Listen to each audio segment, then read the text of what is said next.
A snowstorm is brewing out in the Bronx as Yankee Stadium will be home to the Pinstripe Bowl.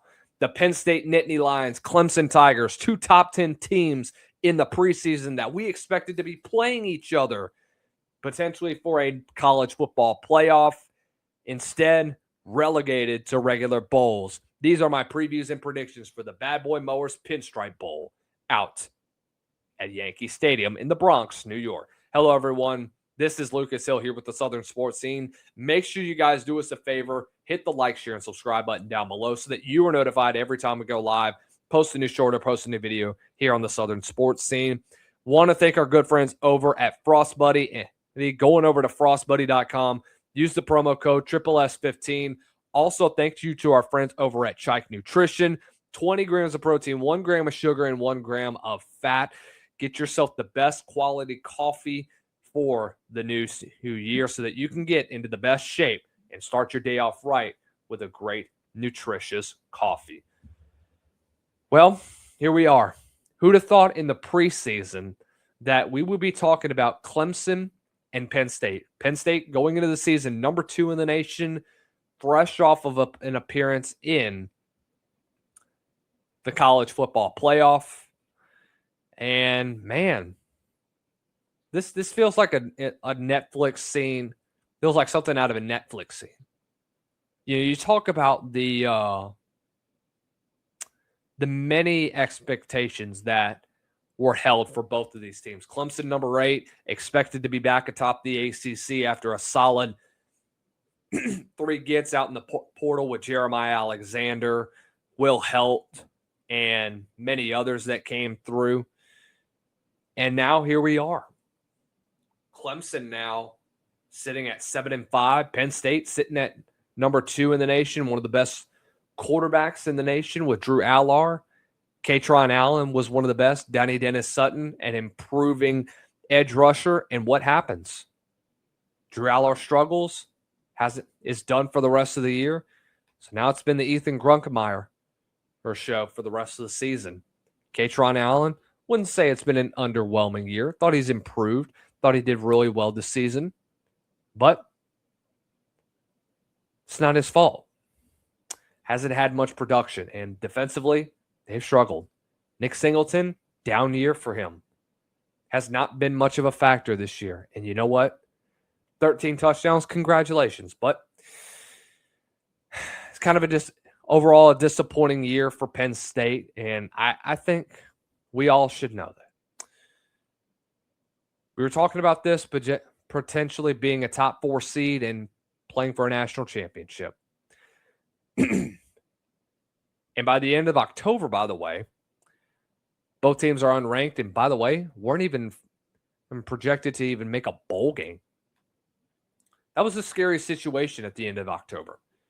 You looked at Penn State, saw them at 3-6, and you're like, oh my gosh, this team's just not good. Clemson at the end of October, we're sitting at 3-5. You're like, this defense sucks. They made splash hires. Clemson got Tom Allen. Penn State went in and stole Jim Knowles from Ohio State. But what has happened? Both defenses have taken a step back. Quarterbacks have been underwhelming. And what has that led to? Lapse in production on both sides of the football. That's on nobody else's fault but personnel. That's my opinion. Penn State fired James Franklin in the beginning of October, and the rest is history. It's been a struggling year for Penn State. See what happens when Matt Campbell comes into town to start the 2026 season.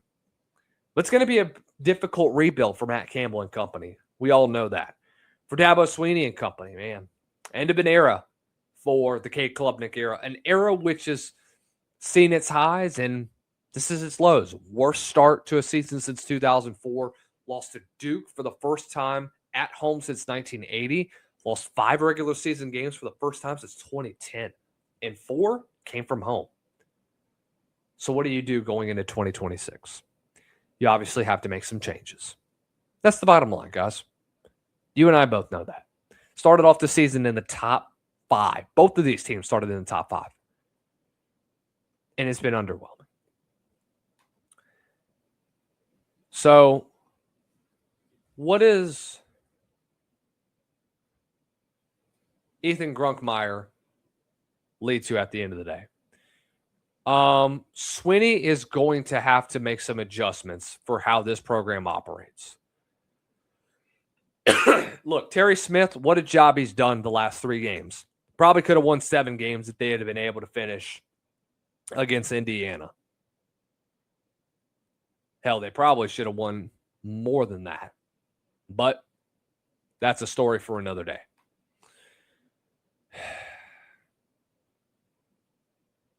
Penn, I would have said that you shouldn't have fired James Franklin. But after 2 20-point favorable projections that Penn State was supposed to win easily by, you lost back-to-back. And although you were competitive going on the road in Iowa, you got blown out by Ohio State. And then you would have played Indiana. Lost a heartbreaker there. Could have won. Very likely could have won. Doesn't matter. But regardless of that, guys, none of that matters right now. You know what really matters most is this game right now. The biggest thing that I want to see is the opt-outs are going to be very interesting. And I don't know who you're going to see for Penn State. So right now, Nick Singleton is gone. That for sure. Most of your starting offense is pretty much gone. Chaz Coleman, one of the best prospects from last year. That was a big priority for Matt Campbell to retain a guy like Chaz Coleman and the type of talent that he has. Well, he's gone. You are losing Zakai Wheatley. You're going to lose A.J. Harris. A lot of hype, but will now participate. Was expected to be a top 30 pick. Pretty much kind of struggled, man. Zane Durant is gone. Elliott Washington got some time. Drew Shelton is going to play in the Senior Bowl this upcoming year. Nolan Rucci is gone. Nick Dawkins is going to be gone. So hopefully you don't see a huge drop-off, but I do expect something that is going to happen for Penn State at the end of the day. So it sucks.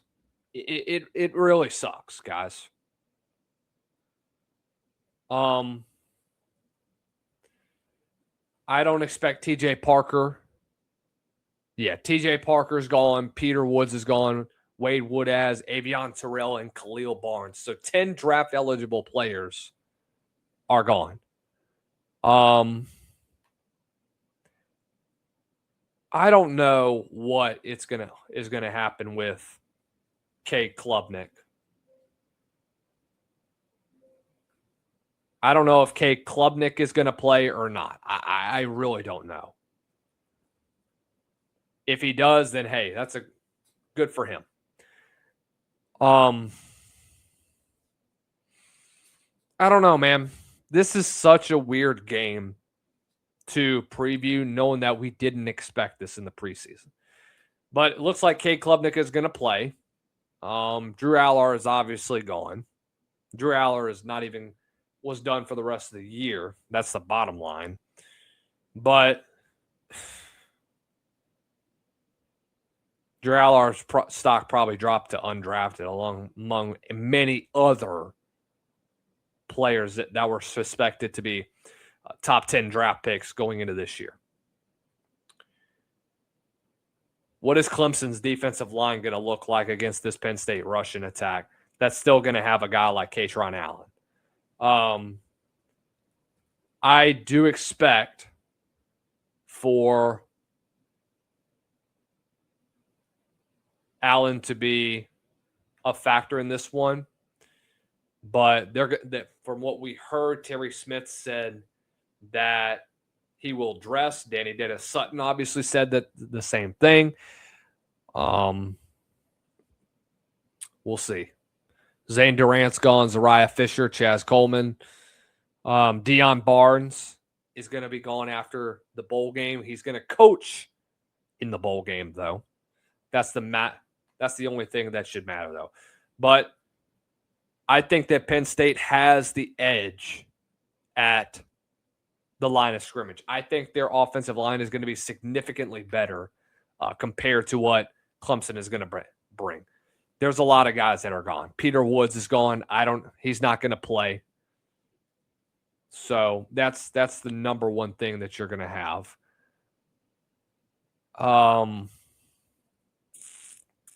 Wade Woodaz is gone, like we mentioned. I also think that you are going to see more by the time we get to tomorrow. DeMonte Capehart is gone. So Tristan Smith and Stephylan Green is going to be potentially co-starters over in the middle. So I don't know, man. Adam Randall's going to be playing. That's an interesting decision in me.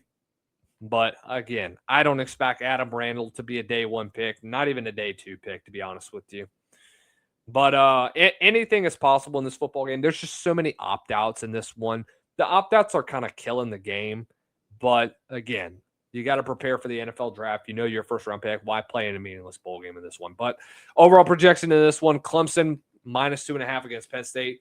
I'll take the Nittany Lions to cover. I think they managed to pull out a victory. I think, depending on what happens defensively, I think he'll be decent in the secondary despite losing some key pieces. I don't think Clemson is going to be able to move the football down much. I know that they've improved in that department a little bit, but let's see what Adam Randall does against this defensive line. Both defensive lines are going to be depleted a lot because of the opt-outs, so the burden is going to be on the young guys to step up in these situations. But I think Penn State has the advantage when it comes to D-line and O-line. I think Clemson is at a pretty significant disadvantage in this football game, and whoever controls the line of scrimmage is going to win the game. I think Penn State has the upper hand in this one. I think they get one because of how Katron Allen plays in his final game as a Penn State Nittany Lion. So let me know what you guys think in the comments section below. Who do you have in the Pinstripe Bowl? Y'all have a great rest of the day. We're in for an interesting bowl game tomorrow, man. I mean, I'm excited for that one. So y'all have a good one. Y'all stay blessed. Y'all stay warm. We'll see you guys soon.